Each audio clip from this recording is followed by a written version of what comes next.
can find. Glad to see that I could help make your life a bit easier. But have you ever thought of how I felt? You need to think about your behavior.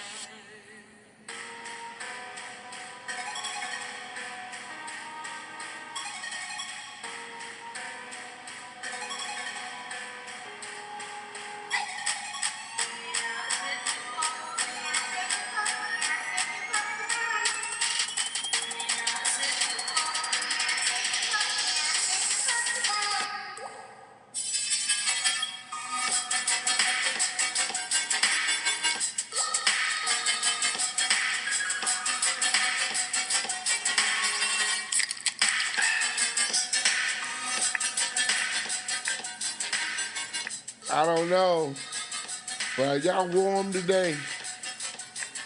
I just want to know, are y'all warm today? This is Thursday.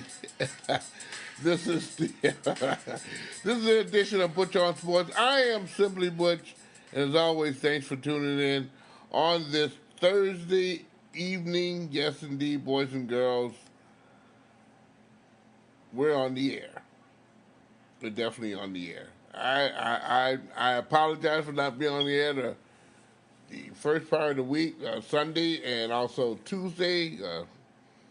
Yours truly was hospitalized here on a procedure that I'm glad to say was very successful. And thank you all, who knew about it, who give their prayers and upliftings there to get me through. Today is Thursday. I'm, still under doctor's care, but able to give you a long edition of Butch On Sports.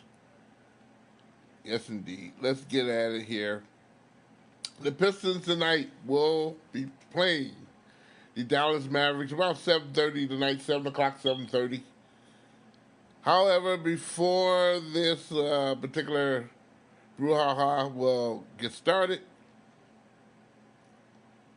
the Dallas Mavericks made a deal with the New York Knicks. They get Kristaps Porzingis. Yes, the New York Knicks' best player who's on injury reserve at this present time. Dallas Mavericks will get them. This is according to Marc Stein of the New York Times and also Adrian Wojnarowski of ESPN. They confirmed the deal agreed upon with the Knicks. Now, the Mavericks will receive Porzingis, Tim Hardaway Jr., Trey Burke, and Courtney Lee. The Knicks will receive Dennis Smith Jr., DeAndre Jordan, Wesley Matthews, along with 2 future first-round draft picks. The Dallas Mavericks made a steal. Trey Burke, who should have been a Detroit Piston, instead of what we got right now, and we probably will be further ahead, goes to the Dallas Mavericks. Now, still it's time for trades to be made, and Detroit Pistons have 2 good-looking citizens that could be traded if someone's willing and able to take their salaries very seriously. I mean, their salaries are huge, and that is the key right now. Who's going to take those salaries of Blake Griffin or Andre Drummond if the Pistons decide to wheel and deal? There's one more week left before the deadline will be final. One of the bigger catches, I per se, right now is New Orleans Pelicans. Anthony Davis, who announced he wanted to be traded. He's tired of dealing with the Pelicans. And he's willing, and right now he's on injury reserve. So he's going to, the doctors and also him, they're going to stay stagnant right now during this particular time. So I guess the question is, Will Anthony Davis ever play with the New Orleans Pelicans again?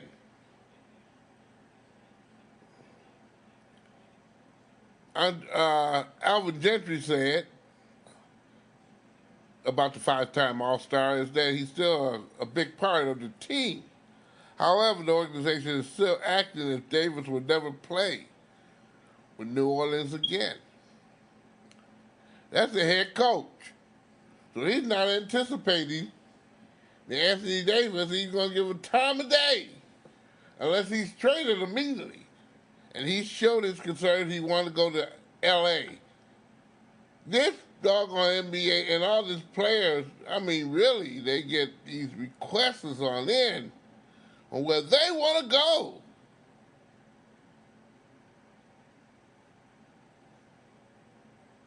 Or they don't go where they want to go, they're going to sit on out and pout.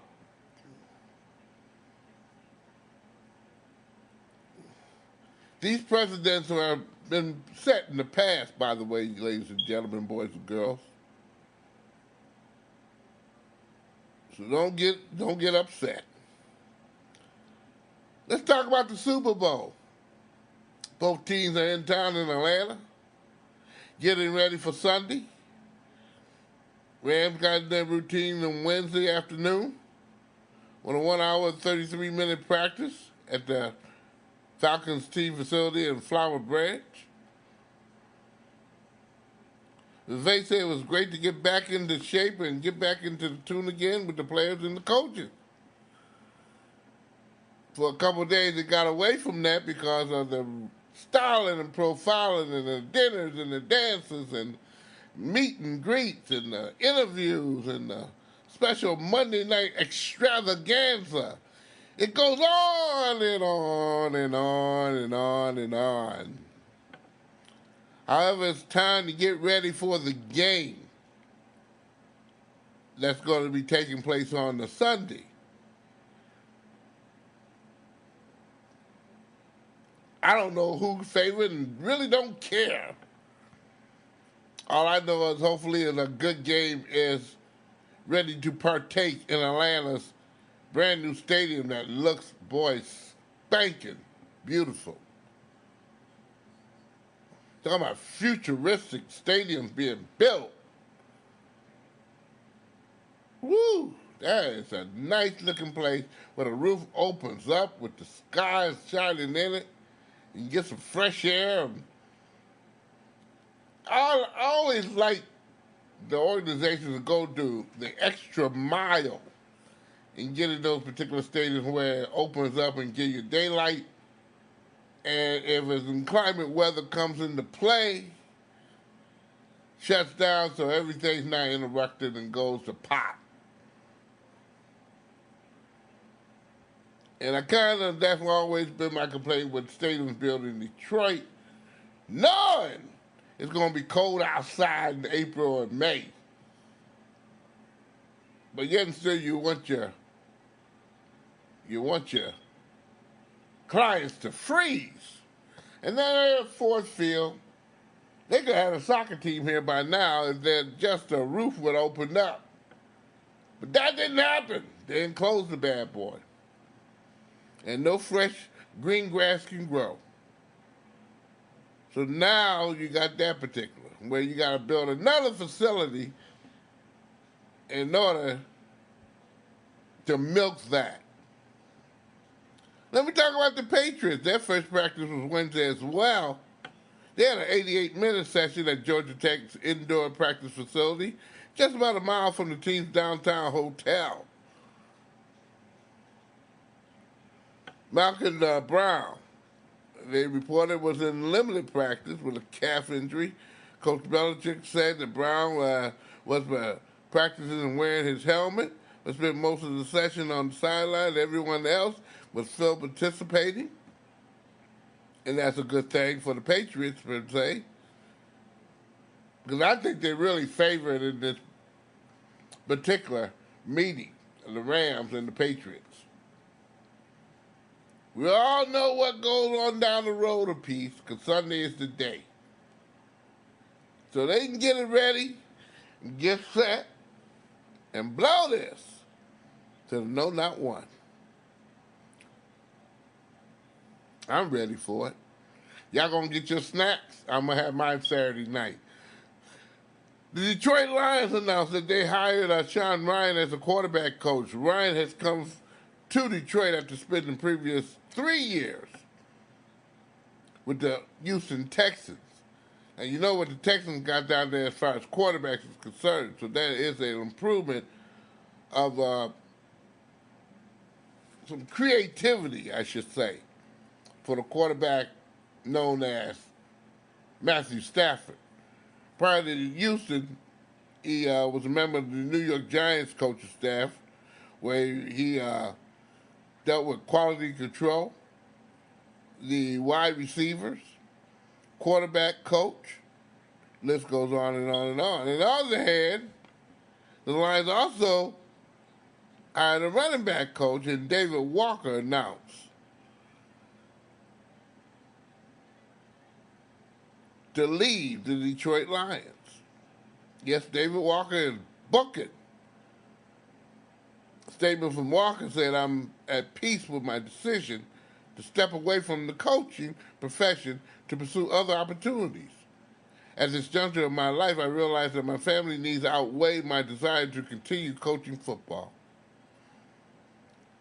That was the statement of David Walker of the Detroit Lions, who is leaving the team. Now, I am aware of the Trevor Bates incident early in New York last weekend. And all we know is that he got in some simple situation with the police over something that maybe he could have held his pepper. But when you put your hands on a police officer, that is, in New York City especially, that is a problem that the Lions will just have to wait and see. Bates will probably get some jail time for this and dealing with New York finances in such a manner that he did. But again, hopefully the truth come out where we get all information that led up to this brouhaha in New York City for one Trevor Bates of the Detroit Lions. The Detroit Tigers, they announced yesterday that Kirk Gibson, who played 12 years for Detroit Lions, or Detroit Tigers, I should say, get out of the Lions and get into the Tigers. Oh boy, both of them are bad. He was also a member of the 1984 World Series championship team. He was named special assistant to the Detroit Tigers executive vice president of baseball operations and general manager Al Avila.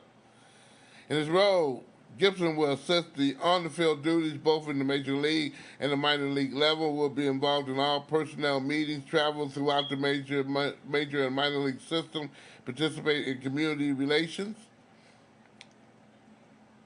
Al Avila said, "We're fortunate to have so many Tiger legends such as key roles in our front office, such as Al Kaline, Alan Trammell, Willie Horton, Jim Leland, and Gibby fits into the group as well as anybody." Avila said that.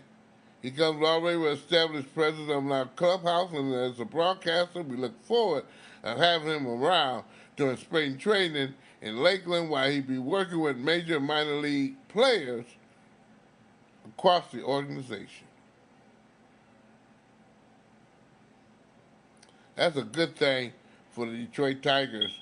And I say that because you know what? The Pistons will be further ahead if they had some of the older players come back to establish their roots in the organization and get some of these younger players to realize this is more than just receiving a check. That's all I'm going to say right now. Tigers going to build some tradition back into play, and I'm very pleased with that. Speaking of tradition right now, David Meter, he's the agent for Tigers outfielder Nicholas Castellanos.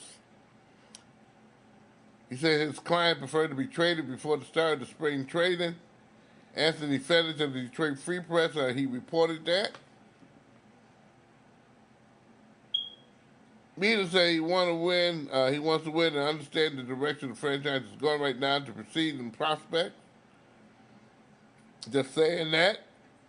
Him going to a new club and going to spring training. Castellanos is 26 and his final season before free agency, and he obviously has been made available for trade by the rebuilding Tigers.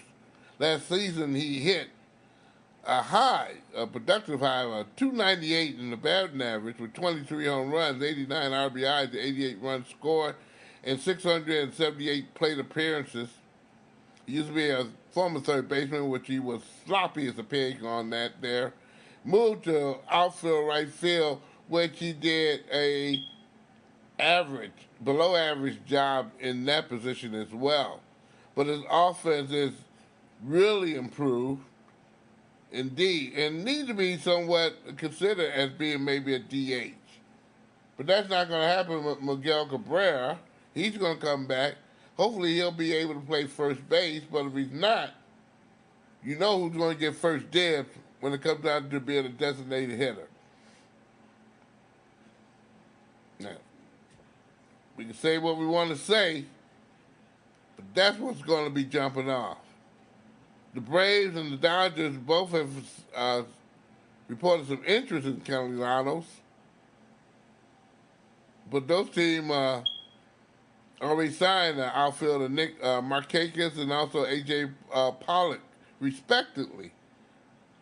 So don't grease your palms on those particular teams running into the course to pick up Castellanos. But at least he's being truthful and honest. He don't want to be in the team no more, so hopefully the team will oblige him and get something for him. And if the team can't get nothing for him, he wouldn't be going anywhere. He can sit on his can in the minor leagues or something until somebody shows interest. Trey Mercy basketball team, they're going to be hosting Cleveland State on this night. Tonight will be Military Appreciation Night. The second half of the game, the conference season will get underway this week. Mercy taking on Cleveland State would commence the second half of the conference of the Horizon League. They'll be jumping down at Callahan Hall at 7 o'clock tonight. It's on the TV in local areas on WADL, ESPN Plus, and some other. Or maybe you got a radio and right now got braving the cold and sitting in your car, maybe running it or something. They got a full tank of gas. You can listen to 910 AM the Superstation. And Dan Hastings making the call. While making some announcements here, Red Kelly's jersey retirement night is going to be tomorrow night for the Red Wings. Finally getting back into play after a long 9-day vacation. And I'm quite sure they all needed it. So hopefully they're not all that rusty as they practice today, Thursday. Yet there'll be Red Kelly jersey retirement ceremony. They're going to retire the number 4 and now going to the rafters of the Detroit Red Wings skyline at Little Caesars Arena. Ceremony will be hosted by Ken Daniels and Mickey Redmond. The Red Wings organization celebrates Red Kelly's number 4 by being retired, and they announced that some time back. But on tomorrow, February the 1st, they'll be doing that. Red Kelly also played for the Toronto Maple Leafs, which is the opponents of the Detroit Red Wings this upcoming Friday at Little Caesars Arena. Yes. Also at Little Caesars Arena as well, those $25 tickets for the match between the Wolverines and the Spartans and hockey with the Iron D Trophy. That'll be online pretty soon there. University of Michigan and Michigan State University, they're going to meet in the Duel in the D on Saturday, February the 9th at 7 p.m. at Little Caesars Arena. Again, the tickets start at $25. If you're going to be there or be square, it's going to be probably a big-time alumni night. If it ain't cold or 99 degrees below zero, they will show up. If not, oh well. Oh well. I get this news, and I watch the WWE, and I enjoyed the Royal Rumble this weekend, or last weekend per se, last weekend's past. As the women again showed out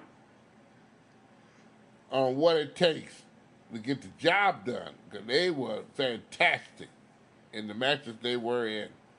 The men's, I'd say they did a pretty good doggone job. The last match, the Royal Rumble 30-man Battle Royal, was kind of a comedy act in itself.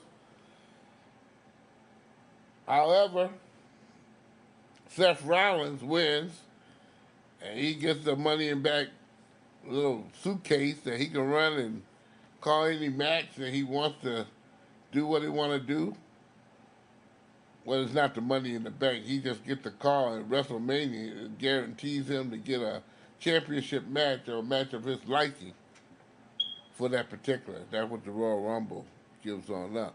But I do have some messages to occur to forward to you, my fine friends on Butch On Sports, that Dean Ambrose, the former heavyweight world champion, was leaving the company after WrestleMania 35.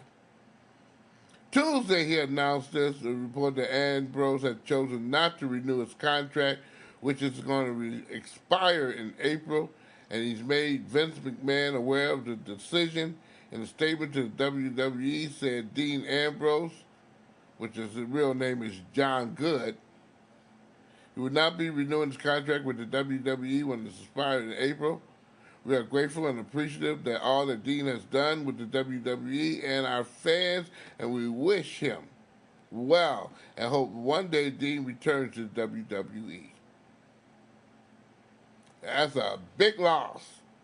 But again, when the Shield kind of broke up, or which you'll probably get back later on down the line there, Roman Reigns battling leukemia right now. Seth Rollins going a separate direction. And you can't keep a group together and keep things fresh. WWE made some moves that basically I thought was stupid. When they had Dean Ambrose again attack Seth Rollins in order to get a storyline out of that, which did not give a rise or buzz to not anybody. And it kind of messed up a kind of good situation with a tag team that was viable from their association with one group, which should have been able to stay.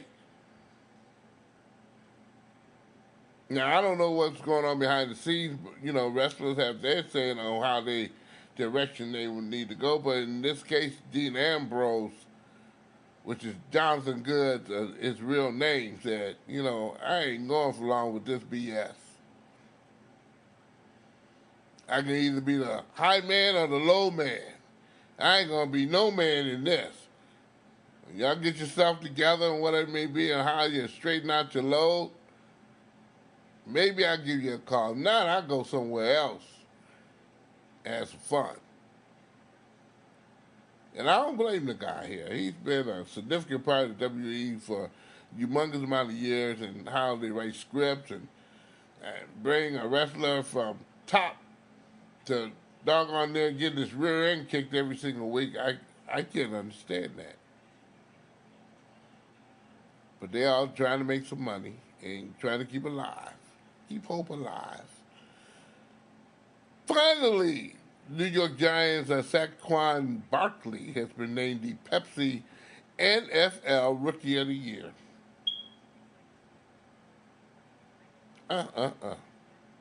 My goodness.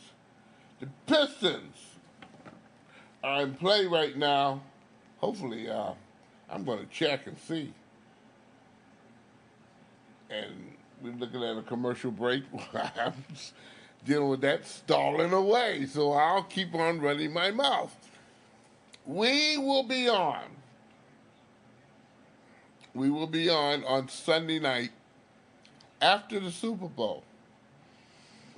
Because I think it's cute to do that and get all the sports news that we can't get enough of. Because a lot go on Super Bowl Sunday. Hockey, basketball, they don't stop.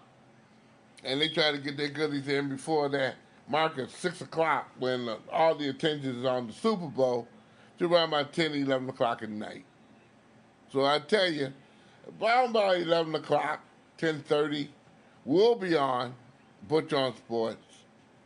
Definitely to go down the highlights of the Super Bowl, some hockey that's been played all that weekend, and all the goodies going on, and do our thing as far as keeping you informed on the top events of that particular weekend and that particular day. I don't know how we do it, but we try. I'm looking at basketball right now. The Pistons are leading the Mavericks 13-9. Make that 15-9. As Andre Drummond slaps a dunk in the basket. Mavericks only dressed 10 people because they got that big shift of Trey, so they're going to be getting rid and dumping some people. Luka Doncic is not playing tonight for the Mavericks either. Should be an easy win for the Pistons, but don't count on it if they don't put no effort in it. This is Butch On Sports. You can check Butch On Sports on Facebook. Yes, you can. Go to Facebook. Check out Butch On Sports on that particular page. Give me a like or do what you got to do. Check it out there. Or go to at Podomatic.com and type in SIMPLYBUTCHTOO.Podomatic.com. iTunes, you can get also the event of the podcast along with the game show, Scott Nason's page, with a lot of good stuff there for the Eagle 95.1. You can go to Scott Nason's page on YouTube and get the goodies as well. Hey, I'm out of here. Butch On Sports. It's a presentation of Oh My Darling Productions. Let's do it again on Sunday, boys and girls.